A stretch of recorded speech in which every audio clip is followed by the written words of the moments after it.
जय श्री राधा कृष्ण भक्तों। आज मैं लेकर आई हूँ शिव और सती के विवाह की पौराणिक कथा। दक्ष प्रजापति की कई पुत्रियां थी। सभी पुत्रियां गुणवती थी। फिर भी दक्ष के मन में संतोष नहीं था। वे चाहते थे कि उनके घर में एक ऐसी पुत्री का जन्म हो जो सर्वशक्ति संपन्न हो एवं सर्ववीजनीय हो, जिसके कारण दक्ष एक ऐसी ही पुत्री के लिए तप करने लगा। तप करते करते अधिक दिन बीत गए तो भगवती दुर्गा ने प्रकट होकर कहा, मैं तुम्हारे तप से बहुत खुश हूँ। तुम किस कारणवश इतनी कठोर तपस्या कर रहे हो?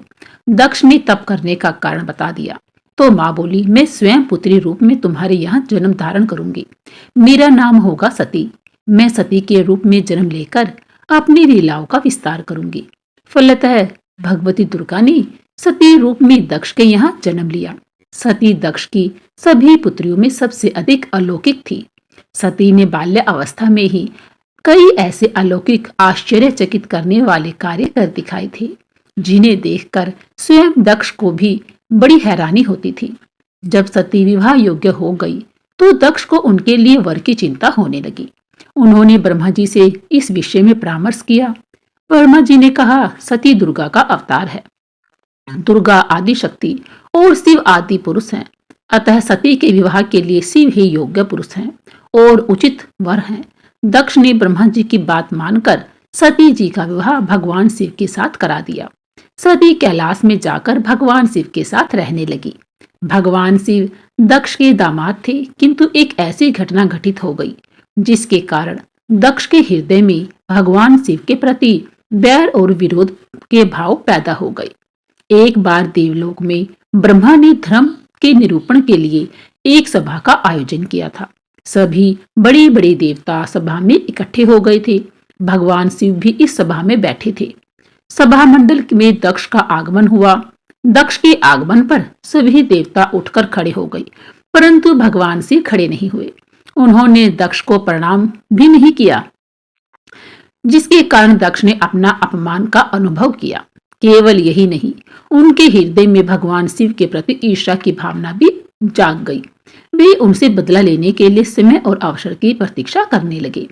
एक बार सती और शिव कैलाश पर्वत पर बैठे हुए थे। परस्पर वार्तालाप चल रही थी। उसी समय आकाश मार्ग से कई विमान कनखल की ओर जाते हुए दिखाई पड़े। सती ने उन विमानों को देखकर भगवान शिव से पूछा कि ये सभी विमान किसके हैं और कहां जा रहे हैं? भगवान शंकर ने उत्तर दिया, आपके पिता ने बहुत बड़े यज्ञ का आयोजन किया है।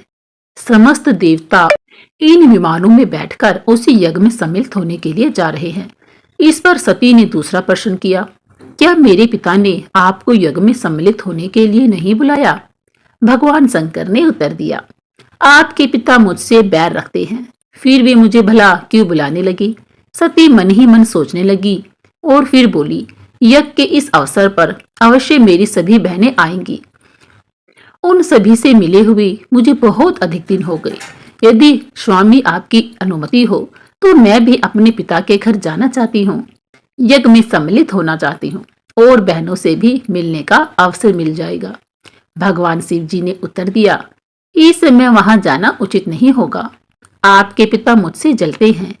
हो सकता है वे आपका भी अपमान कर दे। बिना बुलाए किसी के घर जाना उचित नहीं होता।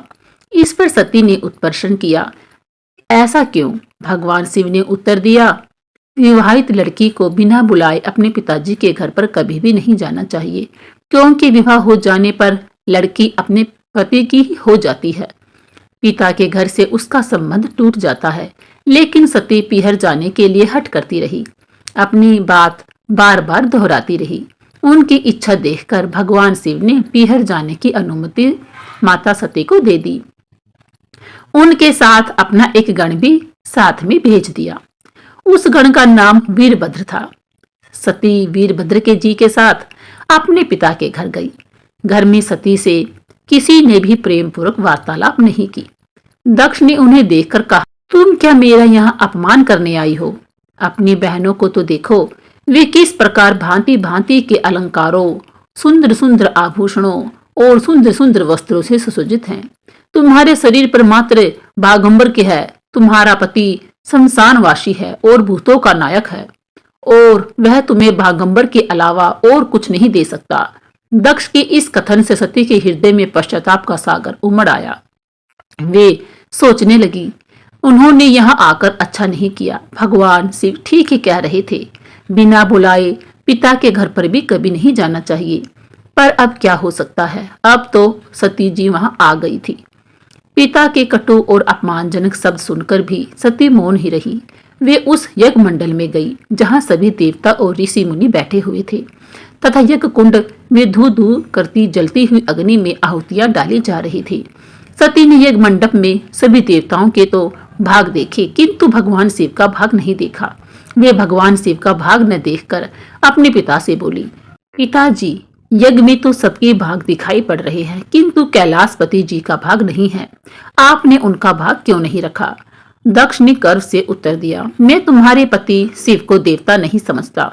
वह तो भूतों का स्वामी है, नग्न रहने वाला और हरियों की माला धारण करने वाला है।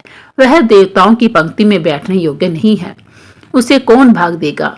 सती के नेत्र लाल हो उठे, उनकी भौहें कुटिल हो गई, उनका मुखमंडल पर लेके सूर्य की भांति तेजोदीप्त हो उठा। उन्होंने पीड़ा से तिल मिलाते हुए कहा, हो, मैं इन शब्दों को कैसे सुन रही हूँ? मुझे धिक्कार है।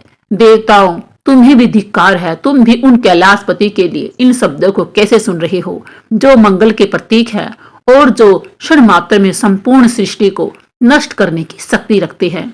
वे मेरे स्वामी हैं। नारी के लिए उसका पति ही स्वर्ग होता है। जो नारी अपने पति के लिए अपमानजनक शब्दों को सुनती है, उसे नरक में जाना पड़ता है। पृथ्वी सुनो, आकाश सुनो और देवताओं तुम भी सुनो।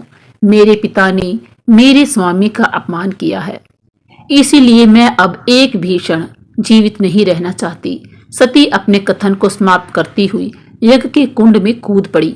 जलती हुई आहुतियों के साथ उनका शरीर भी जलने लगा।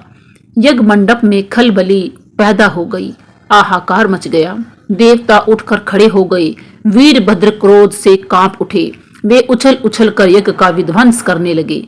यज्ञ मंडप में भगदड़ मच गई। देवता और ऋषि मुनि भाग खड़े हुए। वीरभद्र ने देखते ही देखते दक्ष का मस्तक काटकर फेंक दिया। यह समाचार भगवान शिव के कानों में भी पड़ा। वे प्रचंड आंधी की भांति कनखल जा पहुंचे।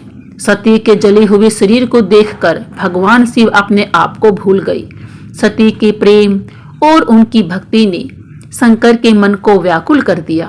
उन शंकर के मन को व्याकुल कर दिया जिन्होंने काम पर भी विजय प्राप्त की थी और जो सारी सृष्टि को नष्ट करने की अक्षमता रखते थे। वे सती के प्रेम में खो गए, बेसुध हो गए। भगवान शिव ने उन्मत्त की भांति सती के जले हुए शरीर को कंधे पर रख लिया। वे सभी दिशाओं में भ्रमण करने लगे। शिव और सती के इस अलौकिक प्रेम को देखकर पृथ्वी रुक गई, हवा रुक गई, जल का प्रवाह ठहर गया और देवताओं की सांसें भी रुक गई। सृष्टि व्याकुल हो उठी। सृष्टि के प्राणी पुकारने लगे, रक्षा करे, रक्षा करे। भयानक संकट उपस्थित देखकर सृष्टि के पालनहार भगवान विष्णु आगे बढ़े। वे भगवान शिव की बेसुधी में अपने चक्र से सती के एक एक अंग को काट काट कर गिराने लगे। धरती पर 51 स्थानों में सती के अंग कटकर गिरे। जब सती के सारे अंग कटकर गिर गए तो भगवान शिव पुनः अपने आप में आ गए। जब वे अपने आप में आए तो पुनः सृष्टि के सारे कार्य चलने लगे। धरती पर जिन 51 स्थानों में सती जी के अंग कट कट कर गिरे थे, वे ही स्थान आज शक्ति के पीठ स्थान माने जाते हैं।